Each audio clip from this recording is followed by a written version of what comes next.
Declaro aberta a sessão solene do Congresso Nacional, destinada a receber o compromisso constitucional e dar posse ao presidente e ao vice-presidente da República, os senhores Luiz Inácio Lula da Silva e José de Alencar Gomes da Silva.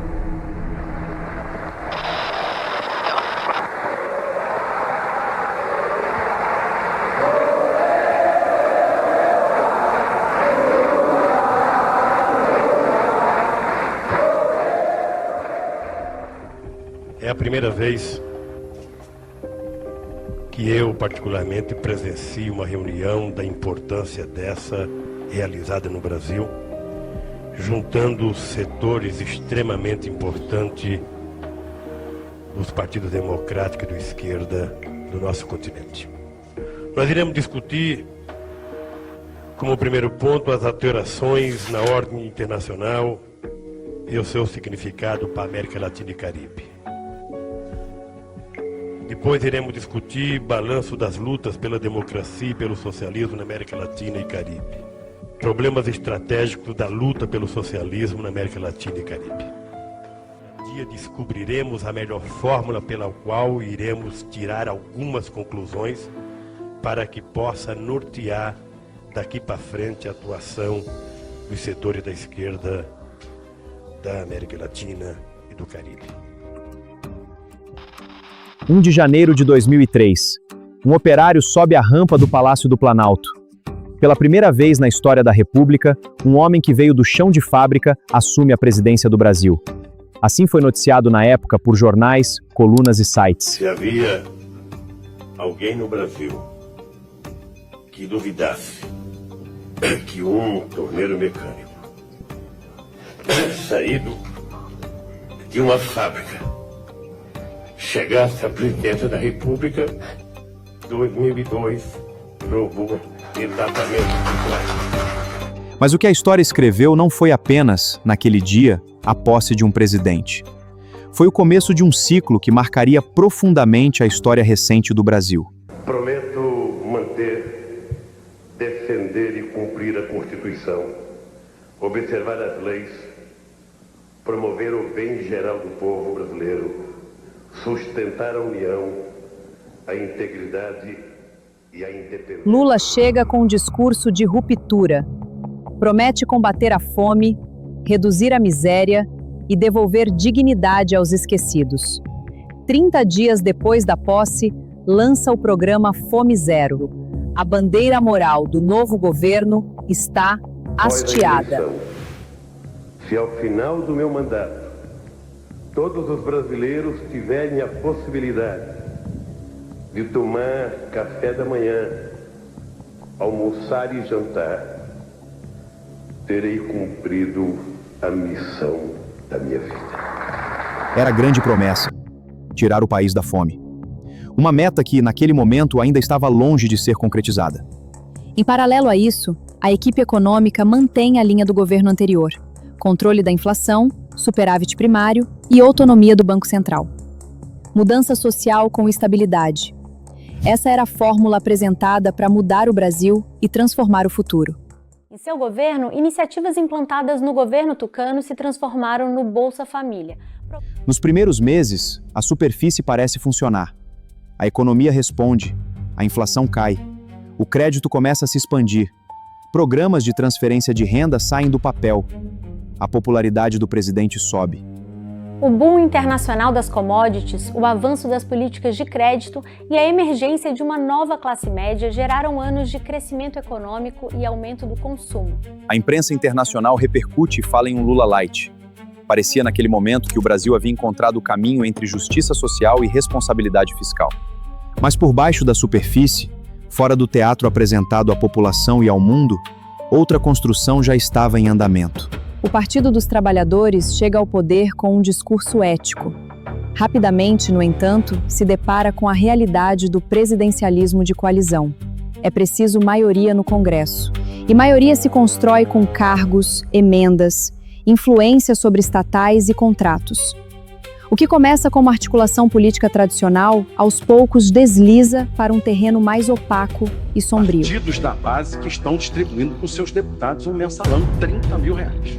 Isso é um escândalo, vai pipocar, não tem como segurar. Enquanto as câmeras registram o presidente em suas viagens e o lançamento de programas sociais, no centro do poder se organiza uma engenharia de sustentação política. Amigos de Lula, como José Dirceu na Casa Civil e Delúbio Soares no comando financeiro do partido, ganham peso decisivo.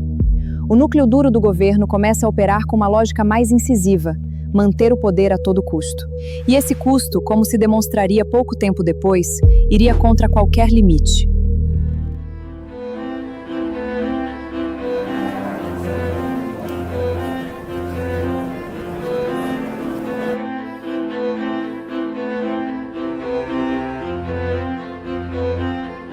Em 2005 foi um ano que abalou o Brasil.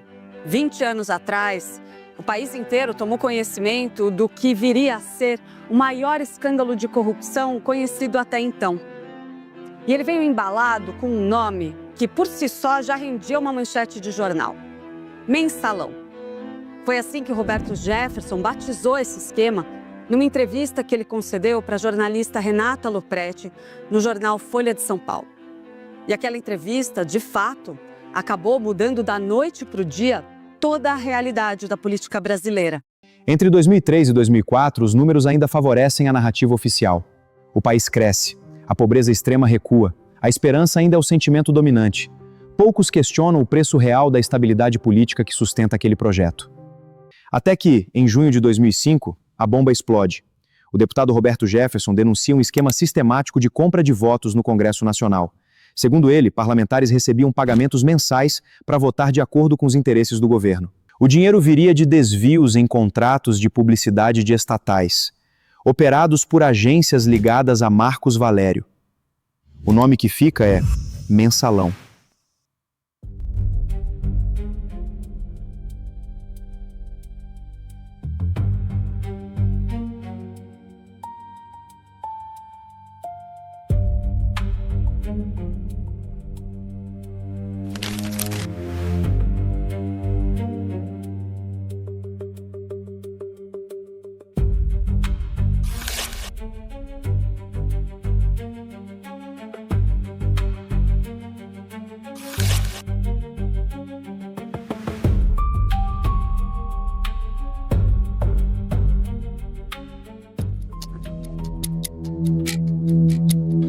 Vossa Excelência confirma as entrevistas dadas à jornalista Renata Lopretti, da Folha de São Paulo?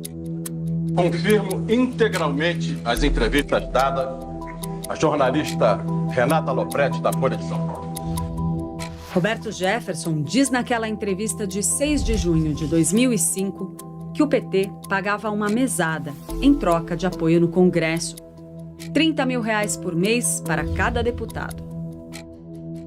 Jefferson garante que ele e seu partido recusaram o dinheiro e que alertou ministros de Lula sobre os pagamentos.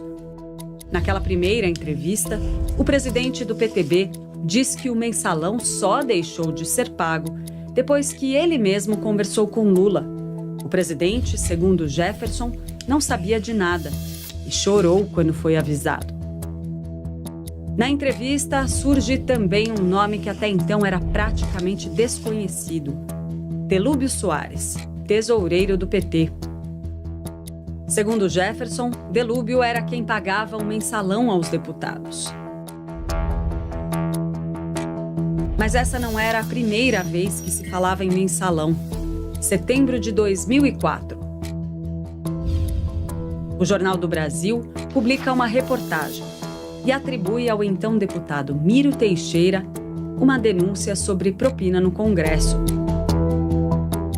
O jornal optou por abrir algumas informações no que a gente chama de jornalismo em on, que deveriam ter sido colocadas em off. Então a manchete do JB naquele dia, no 24 de setembro de 2004, foi: Planalto paga mesada a deputados. A manchete cristalina. E a matéria lá dentro está cristalina, está redonda. Só que eles puseram: o Miro denuncia esquema de propina. E o Miro não estava falando em on, o Miro estava falando em off. E o Miro solta uma nota dizendo que ele não estava passando aquelas informações do jeito que estava no jornal. Logo depois da publicação da reportagem, Miro nega ter feito a denúncia, algo que sustenta até hoje. É uma coisa louca, porque se eu fosse autor, eu estaria apregoando, porque eu seria um herói de descobrir aquilo tudo, denunciar aquilo tudo, sabe? E aí enfraquece, de fato, enfraquece a notícia e gera todos os desdobramentos que em partes se tornaram reais e em outras partes, por ação de alguns parlamentares da casa, não se tornaram reais. Ele admitiria mais tarde que ouvia do próprio Jefferson relatos sobre a tal mesada. Miro, devo te dizer que no PTB não tem mensalão.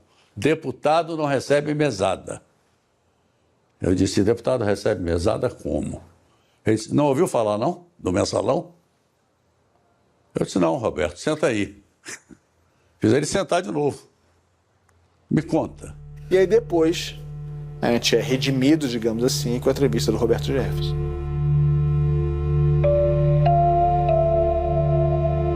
Mas Jefferson só vem a público sob pressão.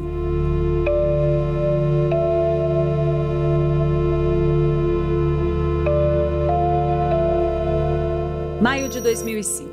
A revista Veja traz uma nova denúncia de corrupção. Um vídeo, no qual um funcionário dos Correios, Maurício Marinho, recebe um maço de dinheiro. R$3.000 em propina. Marinho dizia agir em nome de outra pessoa, Roberto Jefferson. Com uma figura como Roberto Jefferson acuada, o que era conversa de corredor passou a ser dito por megafone para todo mundo ouvir.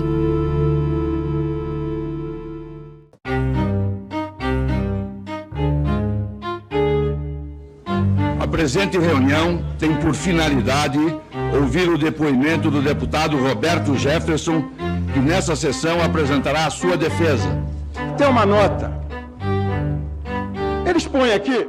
Pressionado pelas notícias sobre a corrupção nos Correios, Jefferson gastou munição. Ele envolveu diretamente Pedro Henri, na época presidente do PP, e Valdemar Costa Neto, presidente do PL, legenda do vice de Lula, José Alencar. Os dois partidos, segundo ele, recebiam um mensalão. Passando dinheiro para partidos da base. Jefferson também citou Silvio Pereira, secretário-geral do PT, apontado como o negociador do governo. O homem que cuidava do loteamento de cargos para abastecer o esquema. Menos de uma semana depois da entrevista à Folha, ele fala ao Conselho de Ética da Câmara e reforça as acusações. Aos poucos, o escândalo ganha novos personagens. Um dos mais notórios é Marcos Valério, o publicitário de Minas Gerais, dono das agências DNA Propaganda e SMPIB, um velho conhecido nos corredores em Brasília. Seu Delúbio repassa através de um moço chamado Marco Valério. Entregue-se a líderes e a presidência de partido. Isso é um escândalo, vai pipocar, não tem como segurar. Já tem buchicho na imprensa. Senhores deputados, senhoras deputadas... E Jefferson tinha um alvo preferencial, um desafeto seu de longa data, José Dirceu, ministro da Casa Civil e homem forte do governo Lula. Fui procurar o ministro José Dirceu numa dessas oportunidades que a gente vai conversar com ele no palácio. Disse isso a ele. Zé, tem um negócio ruim que está acontecendo, que está um buchicho na casa que está ruim. O que é? O tal do mensalão. O Delúbio está repassando dinheiro para partidos da base que estão distribuindo com seus deputados um mensalão, R$30.000. Ele deu um soco na mesa. Ele não tem minha autorização para fazer. Eu disse que não fizesse. Eu falei, então corre atrás, amigo, que está sendo feito. Com ele sobre esse assunto eu falei uma meia dúzia de vezes. Né, Zé Dirceu? Né, Zé? Né?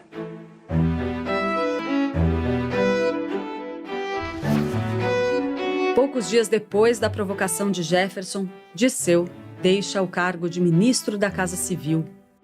Cai a figura mais forte do governo Lula, abaixo apenas do presidente da República. Mesmo ainda marcado pelo mensalão, um escândalo que mal começava a mostrar suas verdadeiras dimensões, Luiz Inácio Lula da Silva consegue se reeleger. Mas o que viria pela frente, naquele momento, quase ninguém poderia imaginar. Nos bastidores, o mesmo sistema que havia financiado o mensalão já se expandia. Odebrecht, Atibaia, a Copa do Mundo se aproximava no horizonte. Membros do Fórum de São Paulo seguiam ao fundo com seu desenvolvimento ideológico no continente sul-americano. E sua trajetória, cercada por casos de corrupção que ainda viriam, estava apenas começando sobre governo que, neste século, esteve envolvido nos maiores casos de corrupção da história desde a redemocratização.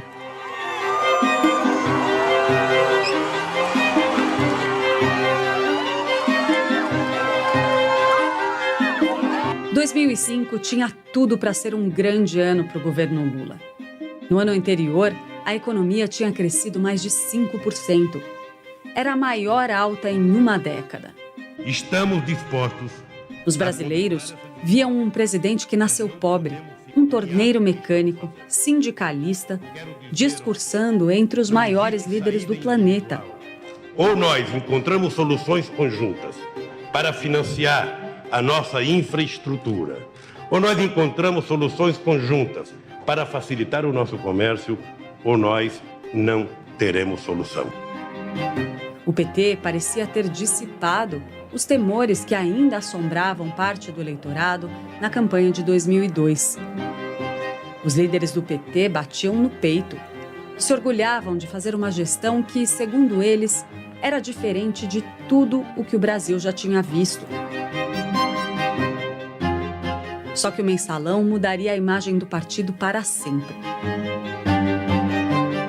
Foi uma surpresa para todos, principalmente para quem acompanhava a trajetória do partido, né? Que o PT nasceu como um partido que tinha a imagem de que vinha para combater a corrupção. Nos deixava todos à vontade para qualquer conversa. Ameaçou revelar uma conversa de Marcela